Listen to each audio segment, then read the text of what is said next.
Welcome to Soundtrack Your Life, a podcast about soundtracks, music, and movies. Each episode features a guest and focuses on a specific soundtrack and the personal stories connected to it. Now here's your host, Ryan Pack.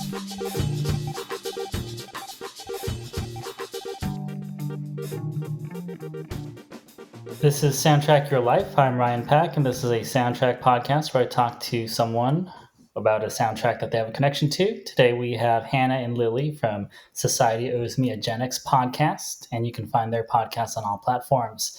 Today we're going to talk about the Cameron Crowe film Almost Famous. So welcome back, Hannah and Lily. Thanks for having us, Ryan. Hi there. So this is a year 2000 film, so why are we talking about Almost Famous today? Oh, now that's a good question, isn't it? Yeah, because we're a 90s podcast, but I still think, although this isn't a 90s film, it's massively relevant. Obviously, it was filmed in 1999, and that gives us a total pass. And conceived long before, definitely around about the time that our parents were meeting each other and going out and seeing bands and stuff. So a lot of relevance, I feel like, for us. And it's Cameron Crowe, and I mean, you don't get more Gen X than Cameron Crowe. Yeah, all day long. One of our collective favourite movies is, and always will be, Singles, even though it's daft in parts. And I'm not sure if it's dated terrifically well, but I mean, it's just got the most amazing, incredible music on that soundtrack. So we trust Cameron, whichever direction he wants to go in. But, I was thinking earlier today about why. So I love Almost Famous, and it is like a, coming of age movie, I guess. But although I love it, it isn't one of those films that I would say massively impacted my life because it came out in 2000, So I already had come of age. I was 20 then. You were a bit older, weren't you, Lily? So I don't know that much older. A little bit. Just always like to get that in. Maybe more like 23 now I think about it. I'm going to work it out to days, if you like. No, you're fine. Just a rough estimate. But I think, so it's not it's not like, Singles and Reality Bites for me are like the really, really big ones. Obviously, Reality Bites isn't Cameron Crowe, but those are the ones that I felt that, although the characters there were a lot older than I was when I saw them, they're the films that I always come back to because I think I saw them at that age where I was really impressionable, I don't know, 14, 15, 16, whatever it is. And I think if Almost Famous had come out when I was that age, it would have had a massive, massive impact on me because I wanted to be a music journalist. That's all I wanted to do at that age was write for the Melody Maker or the NME, or the Rolling Stone. So I think I would have identified massively with young, what's his face? William. I thought you were going to say Cameron Crowe. It's William, isn't it? Yeah, William yes. Miller. But yeah, I think just because when it came out, it's not the same. But still, ace film. I don't know. I graduated in this year. I moved to London in this year. And my brother loved this movie. He had the DVD. He played it all the time. So we watched it a whole ton. And I think that was another stage of coming of age, that kind of being 21, 22. And so, yeah, for me, it was absolutely just a heralding of another dawn of, new you, I guess. Yeah, I remember I think I was graduating high school when this movie came out.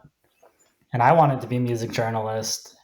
And coincidentally, my friend and I had started kind of creating a music website where we could, interview bands and review music. Mostly just to, freshen up the college resume. Awesome. Well, I kind of done a similar thing. I had a fanzine, but I was kind of finishing it at this age. I like to think that, the podcast that we do now is like what are we in? 2020's equivalent of a fanzine, really. Doing the same that we did 20, 30 years ago, but yeah, different format. Yeah, so I remember being like, oh, I'm like this guy, which was, Cameron Crowe, but a fictional version of him. Maybe not as talented. I didn't skip a bunch of grades. Oh, I love that bit. It's so unbelievable. If you came to this movie and you really didn't know that it was based on his life, and I'm betting a lot of people don't know that, or didn't know that at the time. I mean, it's one of those things where you couldn't make it up, could you? Like, you'd be like, come on, this didn't really happen. This happens to nobody. So it's kind of like a male Cinderella story. Yeah, absolutely. Like touring with bands, come on. It's like the best thing ever for someone who loves music. Yeah, and whose parents let you go on tour with the band? Absolutely. I have to say, Frances McDormand just is absolutely incredible. Apparently she became quite pally with Cameron Crowe's mum. I think he'd sort of tried to, because, she was around on set quite a lot. And apparently he'd said, like, just leave Frances alone. But yeah, she didn't. An actress will always want to go to the source, won't they? Like, just want to pick up those bits of them and bring them to life and stuff. So I can imagine, yeah. I think it was the other way around, though. I think I can't remember. Is it Alice? What's the mum called? I can't remember. But I think she collared Frances first, yeah. And then Cameron apparently then went to Frances first to ask what the conversation had been about. I guess I'm thinking of Scream. When it went super meta. It was like, maybe, was it Scream 3? Where Parker Posey, I get it all mixed up now. He's playing Gail Weathers. Oh, yes, yeah. In the movie, of a movie. Yeah. And she's like just constantly around every corner and aping every move she makes. And, Anyhow, yeah, what an incredible cast. Of course, everybody wants to be in a Cameron Crowe movie, but they really outdo themselves. I mean, Philip Seymour Hoffman is incredible. Lester Bangs. He apparently, Jack Black and Jon Favreau went up for the part, which is, actually Jack Black could have done it, I think. He would have been excellent as well. Yeah. Yeah, it's amazing actually reading about how many people were considered for so many of the parts, and how Kate Hudson ended up being Penny Lane because she was supposed to be the sister originally that Zooey Deschanel then ended up playing. What's this called? Anita, yeah. Yeah, but we don't. We're pulling away from the music. We are. Let's get back to the. We were just talking earlier when we had on. We were saying about how some tunes that just stand out from the soundtrack as just those moments that take you back to that exact moment in the movie. And the Simon and Garfunkel track "America" really does that for me. It's that kind of first part of the movie where things start moving forward, and you can sort of see where we're headed. And it's the poetry of drugs and promiscuous sex, isn't it, Lily? Not anymore, but I'm sure at the time. I love all the dialogue around that song though as well, because it's just after. Is it after the age talk or before the age talk? Oh, so good. Yeah, in the car. Yeah. Francis says, adolescence is a marketing tool.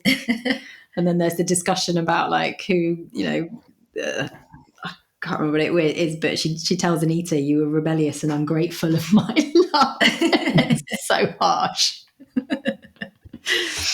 That's teenage girls having conversations with their mums, though, isn't it? Well, yeah. Well, and then deciding to leave home on the basis of it. Yeah, but we'll have to get pushed out of the nest somehow. Sometimes we push ourselves. Yeah. Actually, yeah, that reminds me. I meant to look it up, but there's a brief bit where Anita's boyfriend appears to drive off with her. Yeah. And is it Stifler? Is it Steve Stifler out of American Pie? If not, he looks a lot like him. Do you know, Ryan? Do you know what I mean? I know who you're talking about. That's Sean William Scott. That's it. Yeah. Is it him though in Almost Famous? I don't believe so. Okay. Looky likey. Yeah, I don't remember that.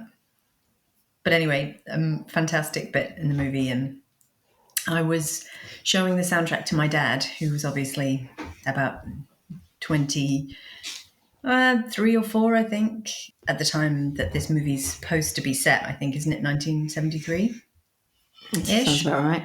And his reaction to the soundtrack was really unusual because, he's a huge Who fan. He loves Paul Simon, Cat Stevens. There's tons of stuff for him to love. And he was like, no, I don't know. He's a massive Beach Boys fan. Never heard that track before. It was one of their earlier ones, I think. He was just really like, maybe it was on an album, but it was never a single, So it was my first understanding that they didn't use big tunes out of that time. You know how they do that when people set a movie in a certain period of time and they want it to evoke that feeling and want to kind of prompt those memories from people who were around at that time, and so they use those big tunes. And he didn't do that at all. You know, even Tiny Dancer was never a single. I'd never heard Tiny Dancer until I watched this movie, and I felt like an idiot because I'd actually listened to quite a lot of Elton John in my life. Was it never a single? Gosh, I didn't know that. I was an au pair for an American lady in France, and she was the biggest Elton John fan. She had every single album, and she made me listen to each one. And, you know, but her favorite was Goodbye Yellow Brick Road, so we listened to that a lot. And yeah, I just never heard it. So I was like, how is this possible? I felt like a dummy. But I kind of understand now. It's almost like he was taking this music, Cameron Crowe, and giving it to a different generation. He wasn't trying to say, hey, people of my age, you know, watch this movie and it'll remind you of this time at all. It was like, hey, you know, there's all this good stuff that you won't have heard. I wonder if with some of them, though, it was like a rights issue, because I understand with the Led Zeppelin songs, I think there are 4 in the film. Like Cameron Crowe took a copy of the film to London, and there was a special screening with Jimmy Page and Robert Plant, and afterwards they gave him the rights to use one of their songs on the soundtrack, and it had been the first time that they'd ever like agreed to do that since I think there was Kashmir or I think was in Fast Times at Ridgemont High, and then they let him use the other 4 songs as well.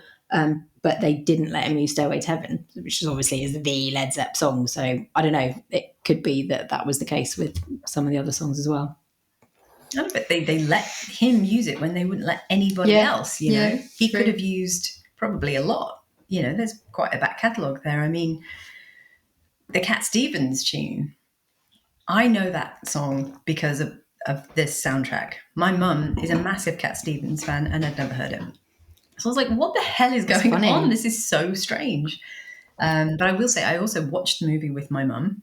So that was my dad's kind of reaction to the soundtrack. I watched the movie with my mum, and she'd never seen it before. So this was a couple of months ago. And first of all, she loved it.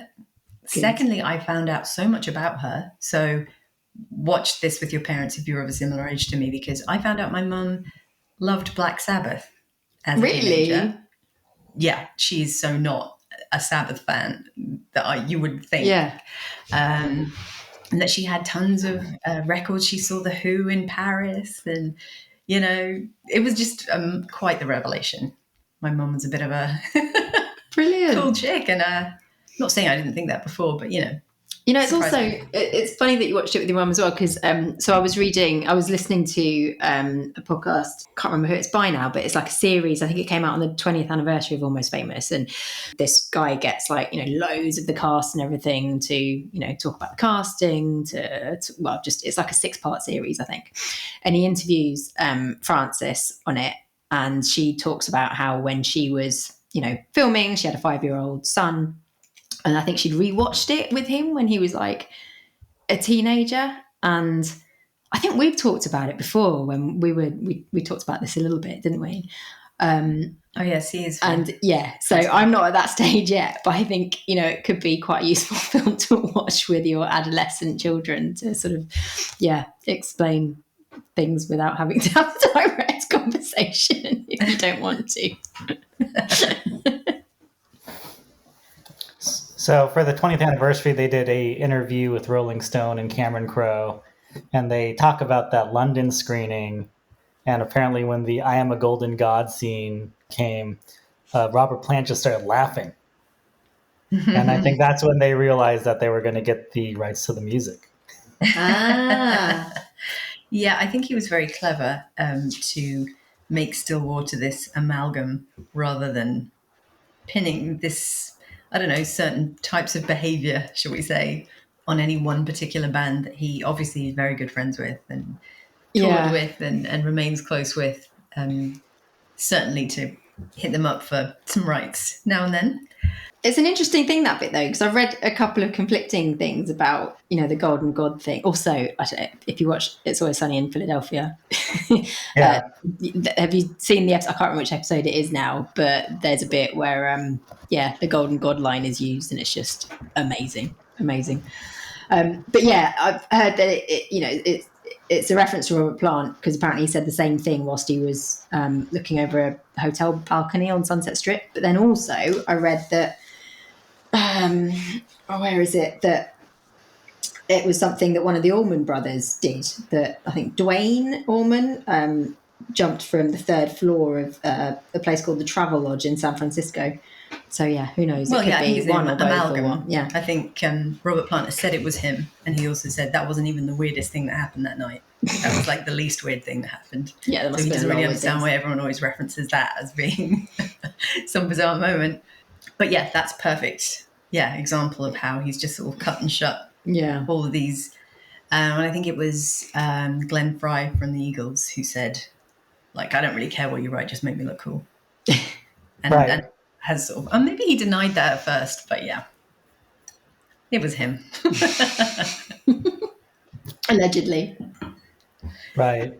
So in the year 2000, it was kind of hard to track down all the information for, what was true, what was fictional in the movie, who said what. So I think most people just assumed like this movie was just about him and Led Zeppelin because it's, mostly about a singer and a guitarist.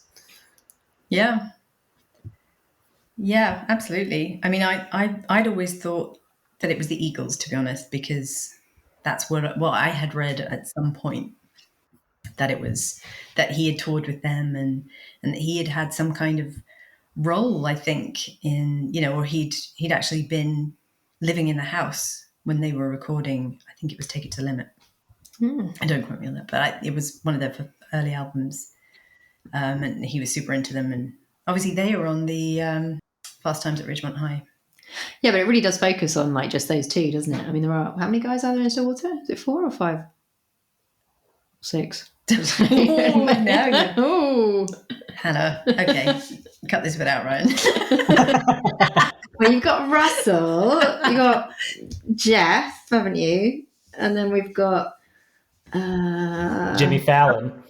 And then Mark Kozilek as well. He's the bassist. Is that it? Is that 4 of them? Yeah. Yeah. I was gonna hazard 4, but then I am notorious for forgetting the drummer. I'm sorry. Yeah. I was going to say 5 because usually, because Jeff doesn't play an instrument. So you usually need a rhythm guitar for the lead guitarist. Oh, yeah, that's a good point.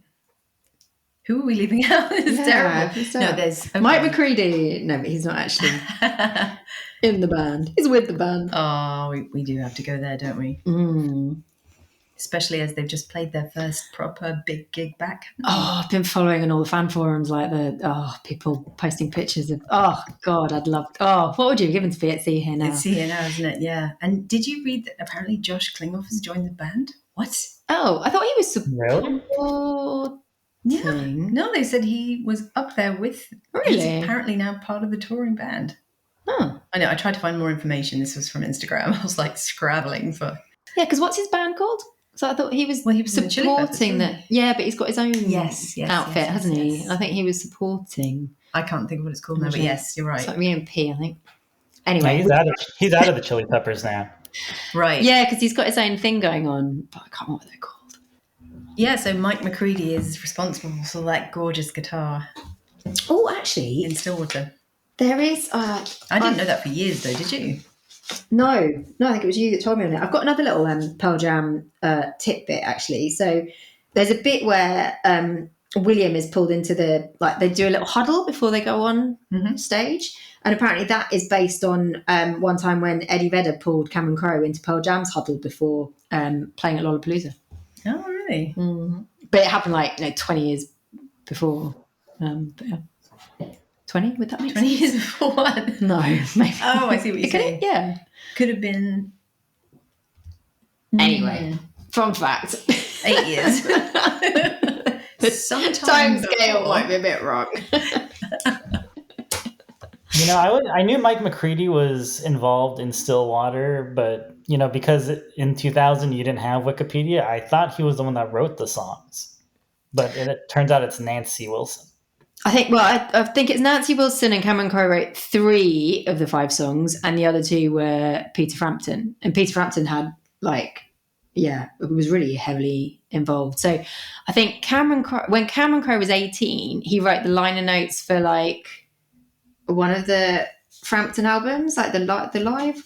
No, he was Frampton Comes Alive. He was 16. 16. Mm-hmm. Yes, for Frampton Comes Live. Even more unbelievable. Yeah. I know he wasn't 18 when he wrote those liner notes for one of the most famous rock albums of all time. He was 16. Well, it depends who you ask. If you ask his mum. I think it's on the Uncool site, which is Cameron Crowe's website, where he says, he invited me to go into the studio, and he was like, "Why am I here?" and then he was like, "Here's this album. What do you think?" And had him listen to it, and he was like, "Oh, wow! Like this is a dream." And Peter Frampton had heard that he was like this prodigy and a really cool kid, and he was like, "Oh, maybe I want someone like that to give their honest opinion about it." Presumably, if he enjoyed his honest opinion, but still. Yeah, what do the cool kids think? And then, or the uncool kids. Yeah, amazing. So he was kind of, like returning the favour by being the sort of technical consultant on the film.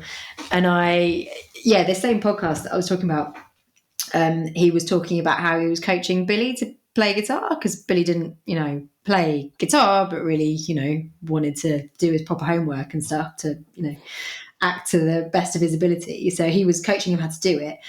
And I don't think it was going particularly well.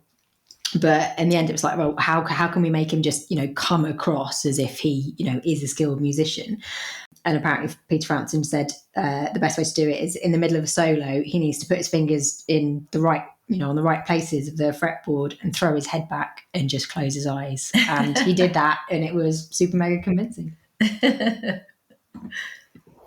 Well, I thought it was going to be something about making what people call your O face when you bend the string. O face.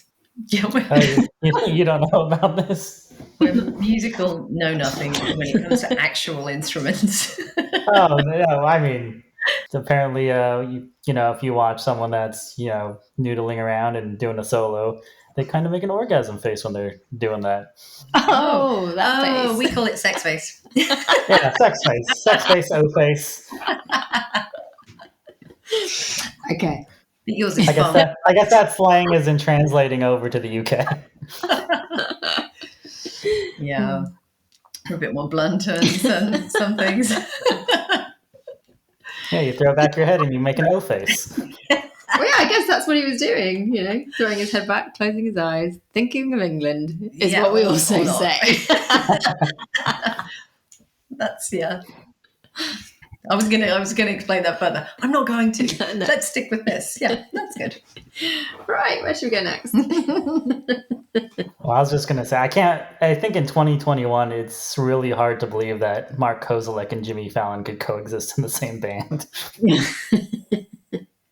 Yeah, another weird thing my dad was telling me, which I didn't know about the 70s, was that it's not that weird that Stillwater aren't a real band kind of thing with real people playing, because they were a real band. Well, they were a real band. No, but not also there was band. another, okay. Yes, but not this band. Yeah. This band was obviously made up and, they were miming, but he said that most music that got recorded in sort of this, like maybe mid 60s to early 70s, the band, would be the band's music. But if they couldn't get it right in a certain amount of takes in the studio, they'd just be like, don't worry about it. And then they'd get better musicians in to do the piece. And then that piece would end up on the album. I think that's what they did with some of the Stillwater songs here, because there was, I forget his name, got it written down here, Marty Fredrickson did the vocals. I'm not sure if it was on all or some of the Stillwater songs, but yeah, it's certainly not Billy on all of them. Right. And, apparently, unbeknownst to a lot of the world, Jimmy Page is the session musician for a ton of music that came out in the 70s. Wow. And the 60s. Like, Van Morrison, The Who, all these kind of bands he wasn't in, but played the music of because, whoever it was in the band just wasn't feeling it that day. So they were like, never mind. There's some really amazing guy we can get in instead. God, they were spoiled, weren't they, in the 70s? Absolutely. Blimey. Just going back to the band though, Mark Kozelek. Apparently, Jerry Cantrell of Alice in Chains was the first choice Oh, that would have been for good. playing Larry Fellows, the bass player. But yeah, and he'd been in Singles and Jerry Maguire before and was good mates. He'd have been good in it. He would have been amazing, but he was busy writing songs for his solo album, Degradation Trip, at the time, so couldn't do it. We've all been robbed. Yeah. Never forgive him. He's made up for it, I reckon. Yeah. Oh, another good one. I think we've talked about Todd Rundgren before, haven't we? In various pods of ours, anyway. Certainly when we were talking about Empire Records. Yep. That's a good 70s story, isn't it? Yeah, I've got another Empire Records link actually. So Penny Lane, the inspiration of Penny Lane was Penny Lane Trumbull, and her group of female promoters, apparently, who called themselves the Flying Garter Girls Group. But other inspirations to Crowe were Pamela DeBar and Bebe Buell. Have I said that right? Bebe Buell. Yeah. Who we have talked about with you, Ryan, before on the Empire Records episode, because that's Liv Tyler's mum, isn't it? And yes. Wasn't she also married to Liv Tyler's stepdad? No. What's his face? She was with Todd Rundgren, and then she had a bit of a fling.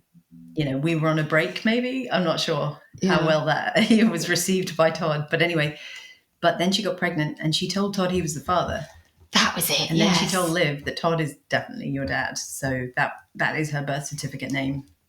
And then I think I read she was about 12 and she met Steven Tyler, and the, you know, similarities were pretty unmistakable. And I think she'd always maybe had suspicions. So she just sort of basically came out with it and asked her mum, who then was like, yeah, probably. But then didn't she also marry that other guy who was in Empire Records? Oh, Coyote Shivers. Yeah, Coyote Shivers, that's it. Yes, she did. And we did speak at length about his strangeness. Yeah, so there you go. She was another muse for Penny Lane. Yeah, Todd Rundgren, he apparently started out as like a producer. Oh, really? And a sound engineer. And he worked with members of, you know, the band Levon Helm and Robbie Robertson, and ended up engineering the stage fight session for them. And then was like, actually, maybe I'm a musician too. Cool. He produced Bad Fingers Straight Up, Grand Funk Railroad's We're an American Band, and the New York Dolls self-titled album. I love him. I think he's great. Also Meatloaf. Yay! Talking about Meatloaf the other day. She was. Was I? Yes, you were thinking back to your school discos. Oh, yeah. And I was saying Bryan Adams' Everything I Do It For You was very popular when I was about 13 years old at the school disco. Yeah, You had a different... what was the big Meatloaf one? I will do anything for love, but I won't do that. Yes. Oh, yeah, that song was everywhere. Get away from that song for a long time, could you? He went from that to Fight Club. No, yes. Yeah. Oh, I forgot he was in Fight Club. That's one I have to rewatch, actually. It's been a long old while. Yeah. That's a good one. Todd Rundgren has recently shown up in the news. Apparently he was supposed to work on the new Kanye West album, but Kanye didn't use any of his contributions. Really? Oh, dear.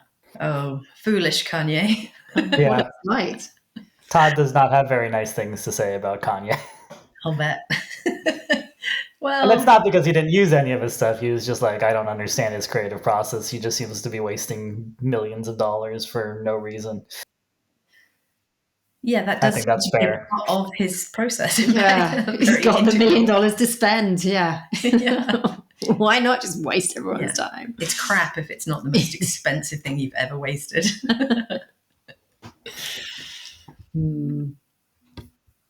How about you, Hannah? What's your favourite on the soundtrack? Oh, I don't know. Possibly the Chipmunks. Yes, I feel like you have something to say about that. Please go ahead. No, I do have one thing to say about it, which is that where is it? So Jeff Bibby, Jason Lee, was, I think, he was in the Chipmunks movies. He was the voice, I think. Where's my- He was Dave. He was in the whole trilogy. Yeah. He's the guy, apparently he's the one that asked the Chipmunks if they're ready to sing their song. Yes, in that movie. And the one who just yells Alvin over and over again. That's like his one line. Yeah. But the original, was from 1958, written by Ross Bagdasarian. There you go. Well, no, that's not my favorite. That's one of like 120 songs that are in the movie but don't show up on the soundtrack. Yeah, I don't know. Maybe I love River, the Joni Mitchell one. I think that's beautiful. You're a Joni Mitchell fan, aren't you, Lily? Yes, I listened to Joni Mitchell's Blue album obsessively in the 90s, weirdly, from my dad's vinyl collection. Yeah, I think that one's beautiful. Actually, and there's a Christmas link between the Chipmunks one, because the Chipmunks song is called the Chipmunks song brackets Christmas Don't Be Late. And of course, River borrows pretty heavily from Jingle Bells, Yes, it does. doesn't it? Which is kind of weird. So it's got that Christmassy feel. But one of the lyrics is coming on Christmas. Well, yeah, but it's not. Yeah, I don't know. It doesn't evoke feelings of Christmas in me, does it in you? Well, I guess it was supposed to be. See, this is something that British people can't understand. But sometimes in California it's Christmas, but to us it looks like summer. Yeah, true. We expect people bundled up, hats, coats, no leaves, just very grey or leaden sky. Very very depressing. Or bundled up, singing carols at the door. And then like fairy lights any way you can stick them. So Yeah. I'm guessing it was supposed to be Christmas time.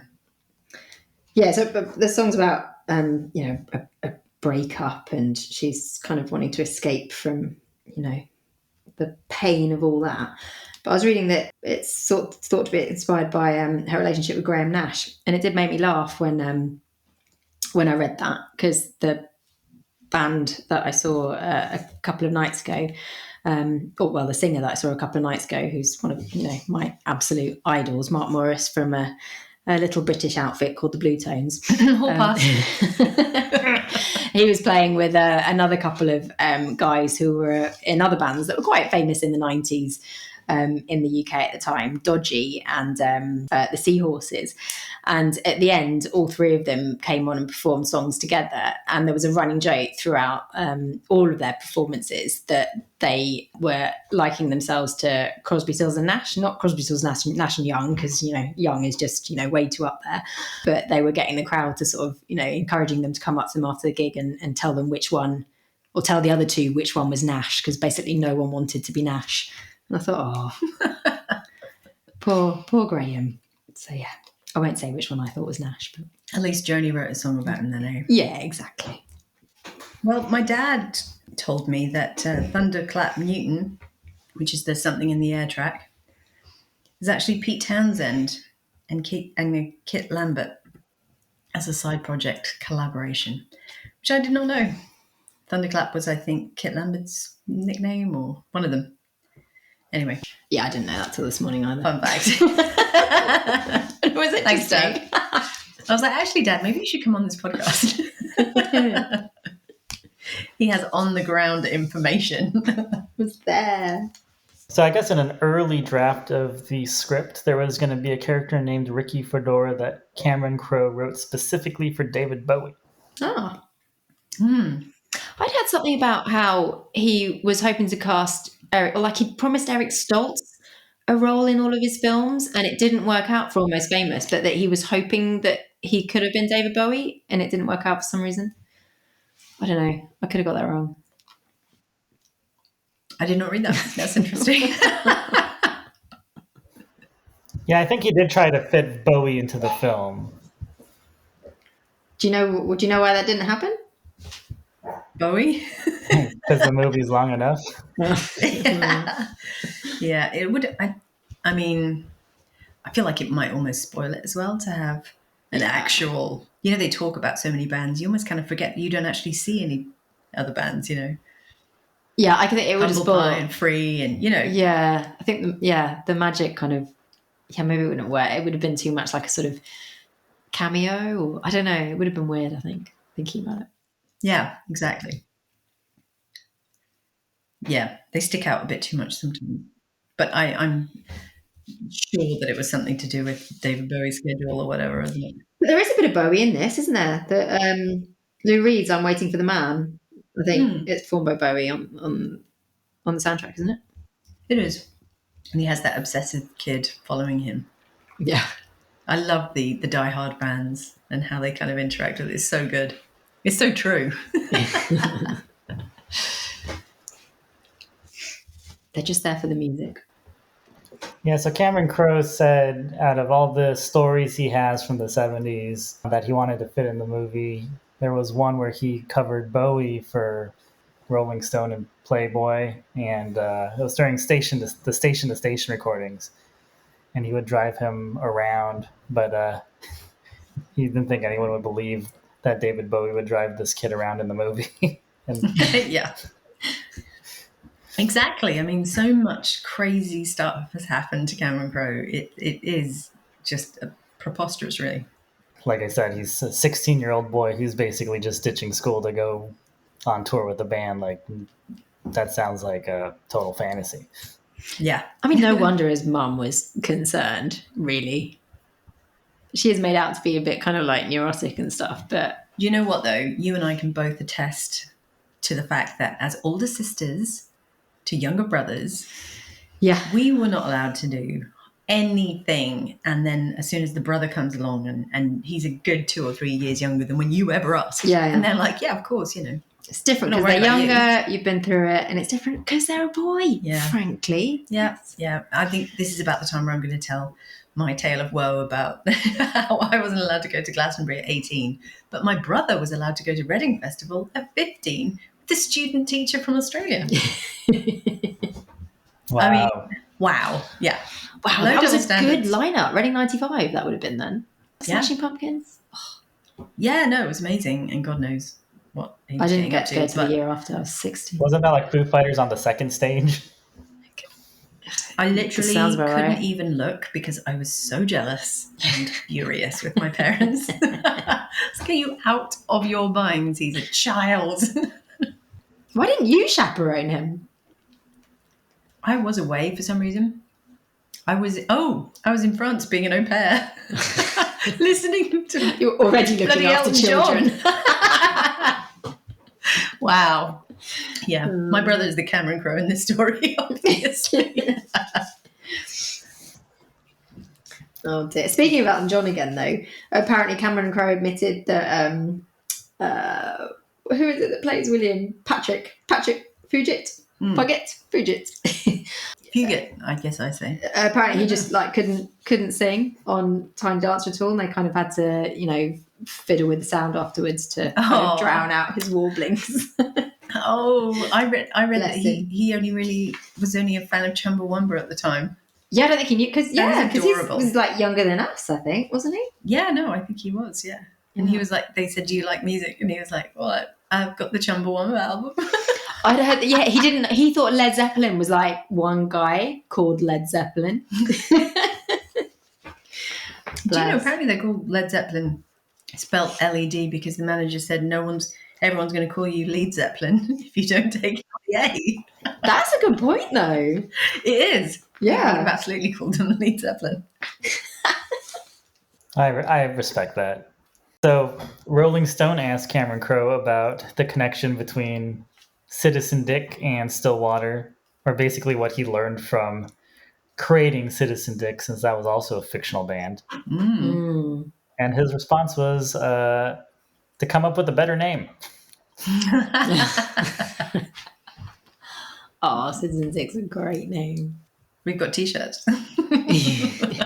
We should wear them at the same time, just to be extra. Yeah, cool. when we finally get to see Pearl Jam again, that's when we're going to be wearing them down the front with our Citizen Dick banner. Yes. And Stone's going to be there going like, what? I know. What's Citizen Dick? I was telling Hannah I was very disturbed to hear a podcast that Stone Gossard was on talking about his latest band, Painted Shield, and they were talking, singles came up and the guy was like, oh yeah, what was the band in that you guys were supposed to be in? And Stone couldn't remember. And I felt heartbroken about it. Come on, I was screaming, Citizen Dick, come on. How could you forget that? It's like a household name in our households. I mean, I'm guessing he probably hasn't seen the movie as many times as us, Hannah. Maybe that one time. Just in it, damn it. Yeah, Cameron Crowe said that Citizen Dick was middle school and Stillwater was high school. Yes. That's fair. Yeah, I think so. Definitely when it comes down to your lead man. I mean, he's definitely seen it all, hasn't he? Because his lead guy is always like cocky and a bit of a dick. What would the college band have been But then? a nice guy. We're going to find out probably in a few years, right? Yeah, His that's next what I want to offering. hear. So, we've talked singles, and obviously Almost Famous has a ton of music as well. Ton of great music. I don't think Cameron Crowe gets enough respect as like having these really great soundtracks. Like, everyone talks about Tarantino or Wes Anderson, but I believe Cameron Crowe was offered Nirvana's You Know You Were Right for Vanilla Sky, but he turned it down. Wow. Rude. I probably haven't seen that film since it was made. I didn't like it. I didn't like it either. It was a remake though, wasn't it? It wasn't an original movie wasn't it a remake of a Spanish film? And she had been in the original? Is that right? Penelope. Yeah, there you go. That's called like Open Your Eyes or something like that. Yeah. I I think I couldn't have get on seen with the original. I love her. She's fantastic. She's great. Him, not so much. He does Tom Cruise very well. He does. Yeah. Tom Cruise does Tom Cruise. War of the Worlds, really well. He was like, hello, I'm Tom Cruise saving the world again. And, it worked. You can't expect too much from him, really. I mean, outside of the bounds of Tom Cruise. Oh, Search and Destroy. Now that is a top track. I love that. Yeah. Love the Stooges. So I think it's about the Vietnam War, isn't it? Probably.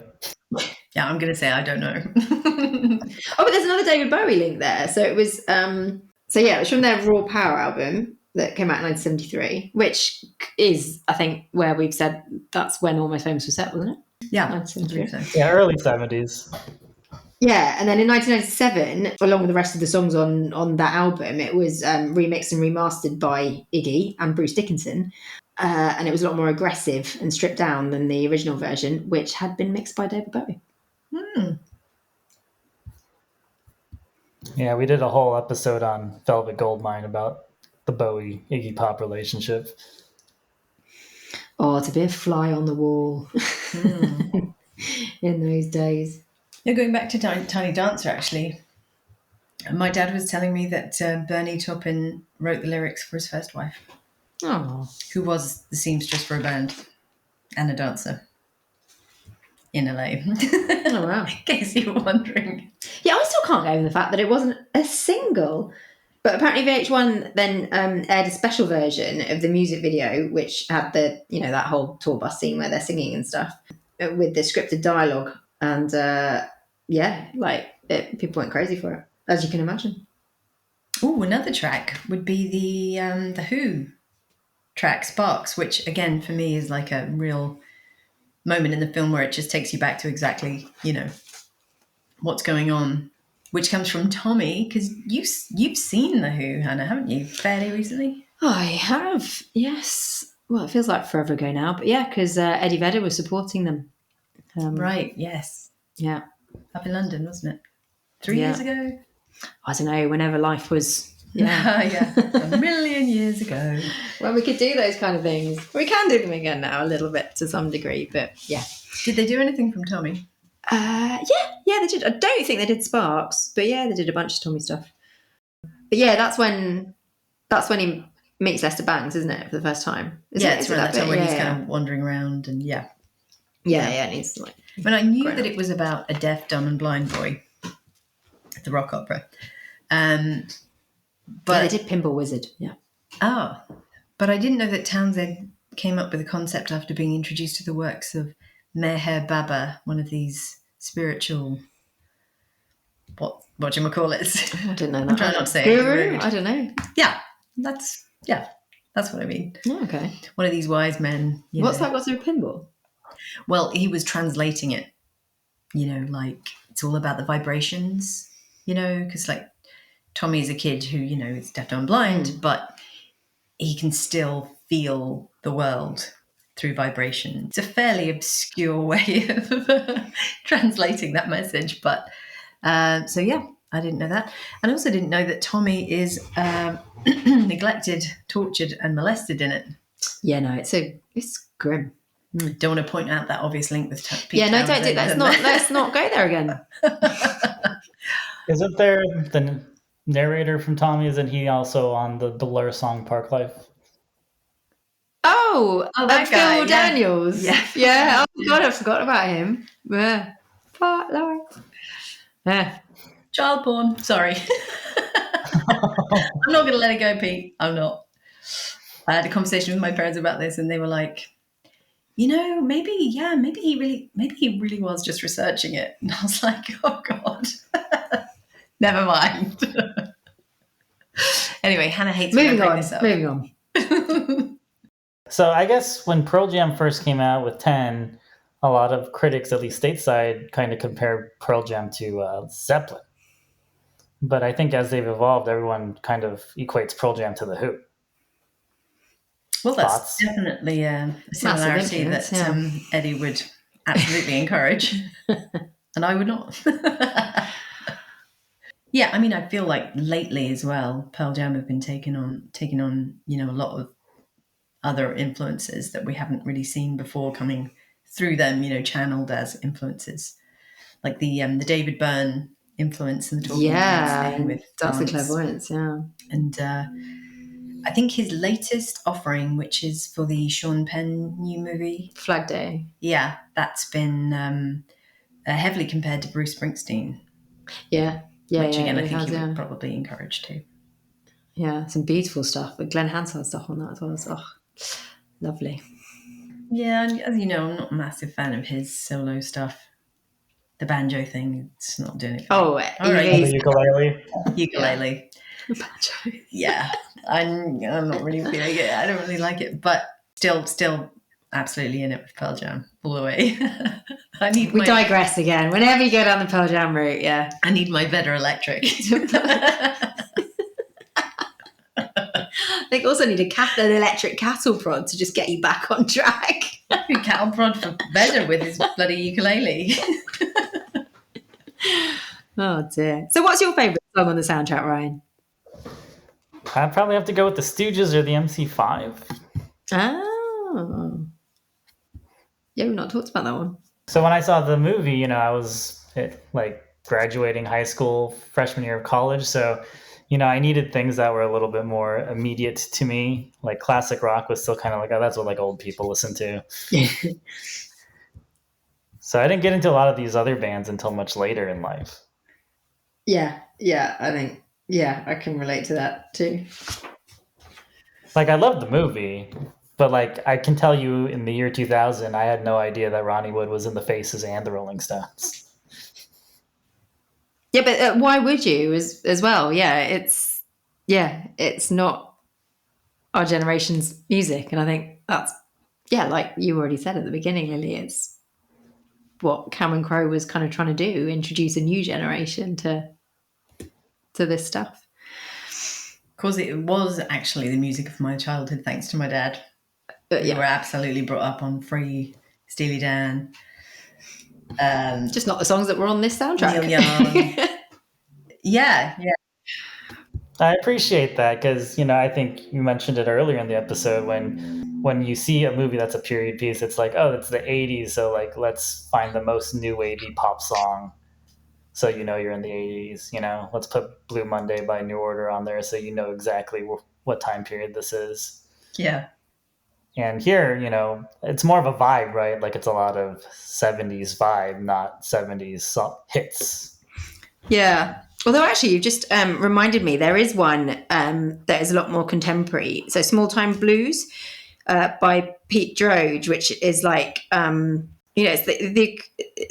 it's a couple of them. Well, Pete Droge is one of the musicians and there's another musician. They're playing it acoustically in the hotel scene, in the Hyatt. There's that scene where they're playing a song. Do you remember it? Okay, well, it's there. But Pete Droge is a Seattle. Oh, yeah. And I think we've talked about him before in one of our podcasts. We've talked about Dumb and Dumber, and he contributes a song to the Dumb and Dumber soundtrack as well. And I find him really interesting because he's done a lot of work with lots of Seattle musicians, but particularly with Stone Gossard as well. So Whoop, whoop. yeah, not a 70s that one. Yeah, I remember Pete Droge in the 90s, and he would pop up everywhere, and I didn't know anyone who actually, was a big fan of his. Yeah, no, I think he's probably a bit like, well, not like Robert Plant at all, but in that he's, been a session musician and probably played in a lot of stuff that you wouldn't know. You heard it and you didn't know it was him. Although I will say that the Stillwater music on this soundtrack, once you know it's Mike McCready, you like kick yourself. Of like, who course, else yeah, could yeah. do that? Yeah. He's just perfectly suited to 70s music. I think it's a shame he doesn't do more of it, actually. Yeah. I mean, I guess he could just start another band. I feel like everyone in Pearl Jam has like 3 bands now, right? Yeah, seems like it. But they do seem to work a hell of a lot better when they do it together. Like, it amazes me how many other bands they can contribute music to and be like, well, I've got enough for Pearl Jam still. Yeah, definitely. I probably do listen to Stone Gossard's projects and like them the most because it really his kind of funk contributions to Pearl Jam that I enjoy the most. So when he's not present on a track, I feel like you can tell. And that doesn't mean that like a Jeff Ament track is not also very particular to him and great, but it's just that kind of those peppy kind of tunes, and he just sort of manages to inject something into it, So I miss him when he's not on it. But I never thought of Mike McCready like that so much until I found out his contributions to the the Stillwater music. And I think it's really interesting to hear him coming out, and you realize you do recognize him and his work, which is really cool. I wonder why he wasn't actually in the film. I think doing little singles. Maybe they asked him. Maybe they did. Why did he say no? Just because you're an amazing guitarist and musician doesn't mean you're brilliant at delivering lines. Like, I mean, I think he stumbled upon that in singles, didn't he? A few times where it was like, yeah, this isn't going to work. Is it really? Like, bless. Maybe he didn't like Mark Kozlak either. Chris Cornell, he went from like basically being the lead role to being the guy that doesn't say anything and just bobs his head a few times, and blows up the car with the speaker. I was thinking that, his delivery wasn't probably what Cameron was looking for at the time. It's a very different movie, but I heard that happened in The Mighty Ducks. They had like the star player of the team come out to talk to the kids, but he had no camera presence, so they had to bring out one of his teammates to kind of talk to the kids while he just kind of nodded along. Brilliant. I've not seen that. Oh yeah, Mighty Ducks, that's great. That's good. That's kind of, that was Joshua Jackson's one of his first movies, wasn't it? Yeah. Yep. We watched that with my kids recently. They really enjoyed it, actually. Even though they were like, so wait, so this is like ice skating and also hockey? Because we don't have that in this country. They were pretty amazed. Blown. Yeah. I've just actually found my note on Pete Droge. So another bit. So apparently the song that I was talking about, Small Time Blues, was an homage to cosmic American music pioneer Graham Parsons and Emmylou Harris. And so that's who Pete Droge, and apparently Elaine Summers was the other musician there.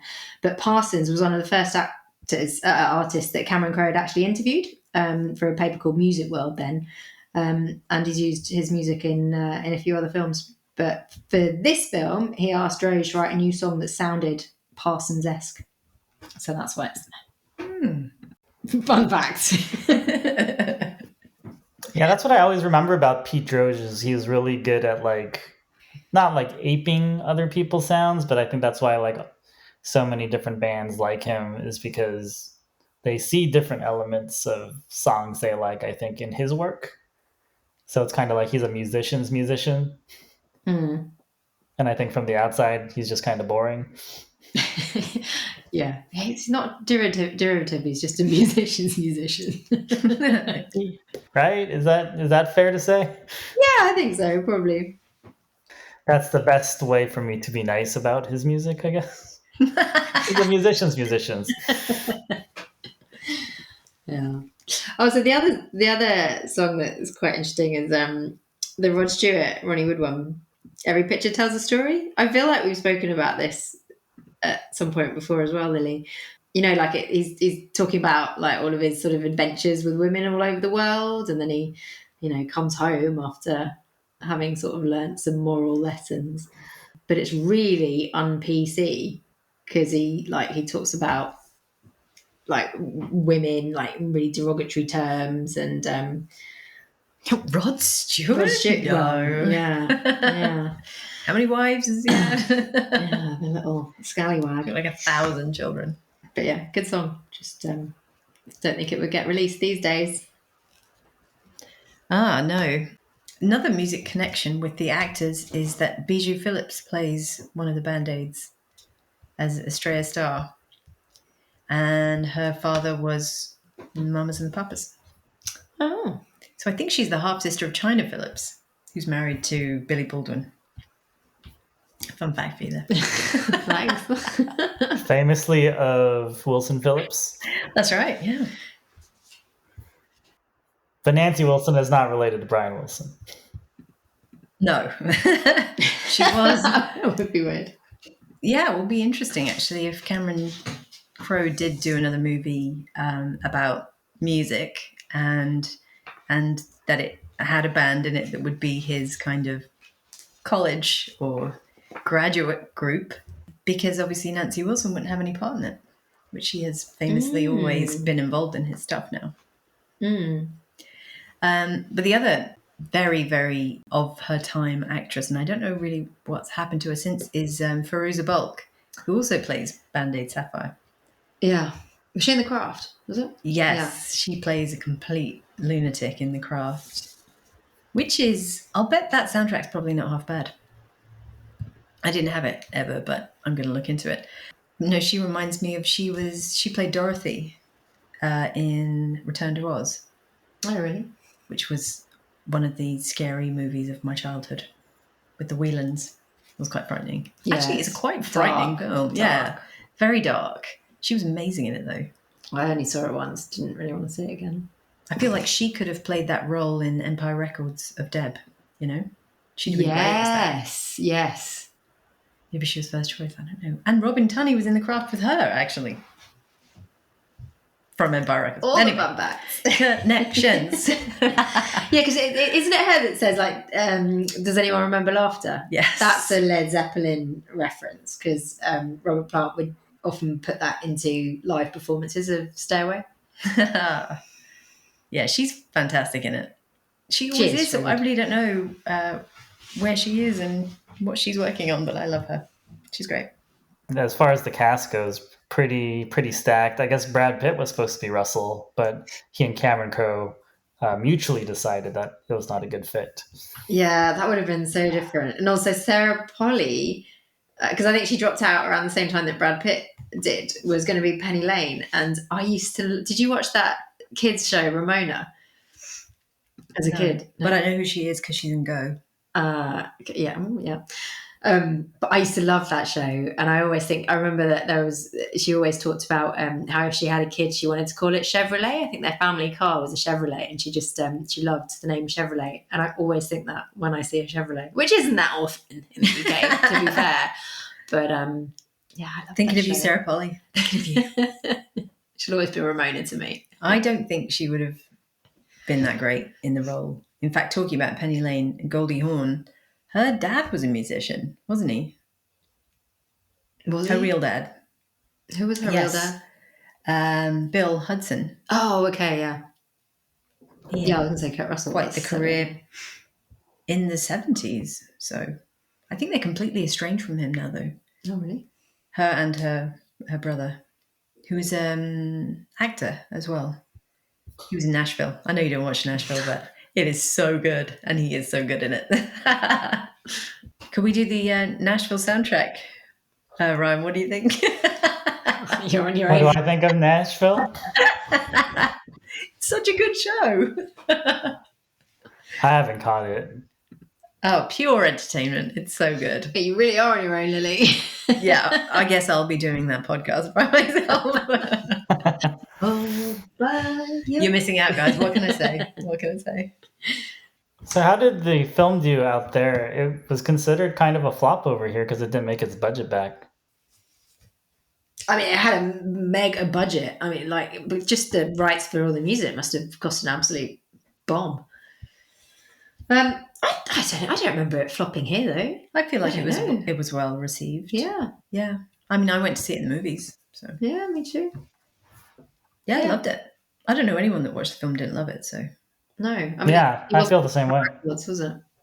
we're probably so much more of a smaller audience, though, just as a nation. So, plus, it would have probably come out in America a good few months, if not 6 months, before it ever came out here back then.